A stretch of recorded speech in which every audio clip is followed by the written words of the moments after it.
and the counting of votes that is unfolded, and also the many permutations and combinations that have been thrown up now.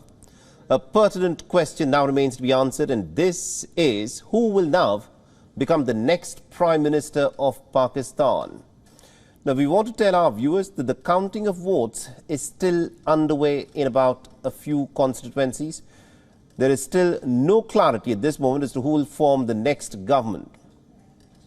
Now, Bilawal Bhutto Zardari has said that the party is waiting for the final result to decide the next step. Bhutto's PPP currently trails in the third position. So far, results of 254 seats have been announced. The independent bloc is leading with over 100 seats, followed by Nawaz Sharif's PMLN that has won 71 seats. Bilawal Bhutto Zardari's PPP has won 54 seats. The Pakistan's Election Commission has announced that polling will be held again for one constituency in the Punjab province on the 15th of February. The results of about 11 constituencies are still awaited. Now, earlier, the PTI chairman, Gohar Khan, had held a press conference. The leader said that Imran Khan remains the party's candidate for the job of the Prime Minister, even though at this moment, Imran Khan is inside the Adiala prison. इंशाअल्लाह ताला पाकिस्तान तहरीक इंसाफ वफाक में हुकूमत बनने जाएगी। इंशाअल्लाह हम हुकूमत बनाएंगे इंशाअल्लाह। इसके साथ ही पाकिस्तान तहरीक इंसाफ KPK में हुकूमत बनाएगी। इस वक्त मेरी सबसे दरख्वास्त है, अवामी मैंडेट को, इस अवाम की आवाज़ को रिस्पेक्ट करे, इसको हर सूरत एक्सेप्ट करे। Now, Pakistan's army chief told the politicians to show maturity and unity after an election failed to produce a clear winner. Imran Khan's PTI supporters protested in Peshawar, alleging the rigging of elections.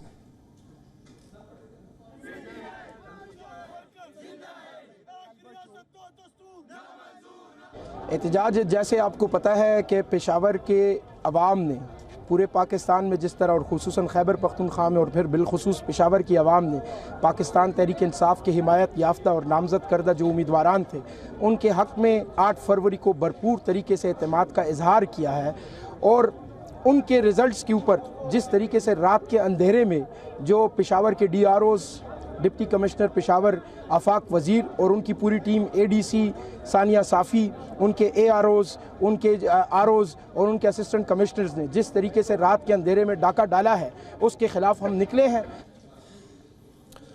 Now, the independent candidates, many of whom are speculated to be from Imran Khan loyalists, have about 72 hours to decide as to who they wish will form the government with, since the results have, of course, created what is clearly a fractured verdict. And the latest numbers that have come in from the Election Commission of Pakistan is that there are results that have been announced for 258 seats in the National Assembly.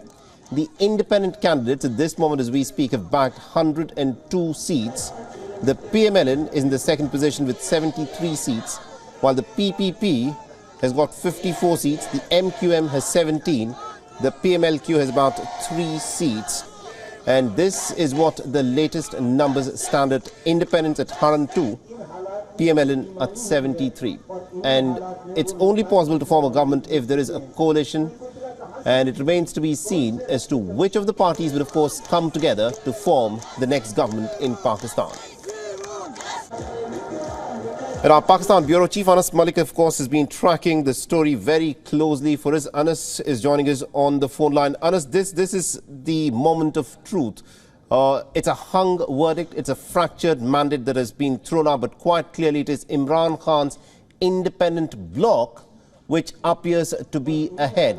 What are you picking up at your end? What is the PTI now saying? How does it want to proceed from here? Because these are independent candidates. There's not the concept of a party whip when they've contested the elections as independents. Well, at this point of time, Saleh, you rightly mentioned that this is a hung mandate, this is a hung parliament, a fractured mandate. But more so, the talks for to form a government are now ongoing. Today is day 2 of since the time Nawaz Sharif has announced that Shehbaz Sharif will be holding talks with the coalition partners or possible coalition partners.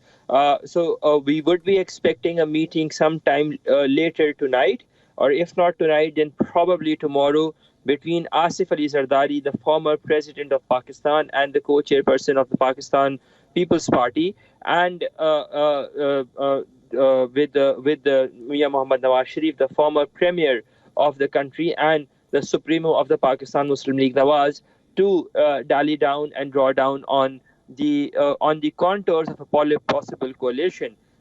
We would be seeing more details emerging, but there are two thoughts, as what sources have been telling us. It's either thought number one is that Bilawal Bhutto Zardari can be seen emerging as a prime ministerial candidate, a coalition prime ministerial candidate, and in second case, it could perhaps well be Shehbaz Sharif as well. If sources are to be believed, then going by that, Nawaz Sharif's prime ministerial bid does not seem to be on the cards for now, but more information and more conclusive information would be known as and when the meeting takes place between Asif Zardari and Nawaz Sharif. That is number one. And number two, as the days progress, as the election commission goes on to announce the results of the remaining 7 seats, only then we would be able to have a much more clarity and vision. Absolutely, indeed. But one question, Anas, that a lot of people would want to know an answer for is, after Imran Khan was ousted from power, the PMLN, the PPP, they all came together. It was described as a coalition of convenience to form the government in Pakistan. Do you think these parties can come together again, considering the very acrimonious and rhetorical campaign that was run by Bilawal Bhutto Zardari? Well, politics is always the art of possibilities, and so is diplomacy. And in Pakistani politics, they say, never say never. So I will personally not be surprised. We've seen that happen previously. It's not the first time. In 2008, after the elections, the PPP were seemingly in the driving seat, but the PMLN did get into a coalition with the Pakistan People's Party, to a point when in 2010, when the Pakistan People's Party was left alone after PMLN had pulled off its support of the government, they still said that they are not going to leave the treasury benches so that the numbers remain intact. So I will personally not be very surprised in case if the PMLN and People's Party go into a coalition with the support and backing of the independent candidates who currently get to play a very critical role in this entire government forming and coalition process. All right, very interesting. Thank you very much indeed, Anas Malik, for joining us and getting us those details. We'll come back to you as more details and updates emerge in the story here. And also we have with us Dr. Jamil Khan, who's a former Pakistani ambassador to the United Arab Emirates and also a senior analyst, and he's joining us live from Karachi. Now, Ambassador Khan, this has been such a crucial election for Pakistan, and a lot of people are now saying that there was perhaps an attempt to appoint a prime minister, select a prime minister rather than to elect a prime minister. But the supporters of Imran Khan, it appears, they have undone a certain plot to try and appoint a prime minister. Is that an assessment that you agree with? Well, not exactly. If we go by the election results so far, which you have just mentioned, 102 seats by the independent candidates, presumably supported by Imran Khan party, that is the PTI, and 73 PMLN and 54 PPP. So the coalition seems to be very practical or something in the offing, because of the previous pattern of these two parties, starting from the Charter of Democracy, and also 2008 onward, the kind of collaboration and cooperation between PML and People's Party. If that is a pattern, if we keep in our mind, and if both of them have the compulsion that they either, if they were in a position to form the government themselves by getting maximum defection from the PTI-supported candidate, PTI-supported successful candidate, then in that case, perhaps, yes, one could say that. But none in this case, I don't think they would be able to form the government independently, so they will depend on each other.